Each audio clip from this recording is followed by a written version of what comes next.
আসসালামু আলাইকুম রহমতুল্লাহ।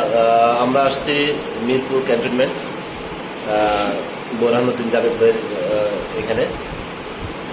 তার ভাই একজন সিও সেনাবাহিনীর।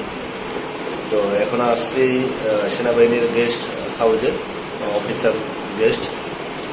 এই যে ঘুরতে আসলাম, সাথে আছে রফিকুল ইসলাম খাইম ভাই, রাশিদুল ভাই, মাহবুব ভাই।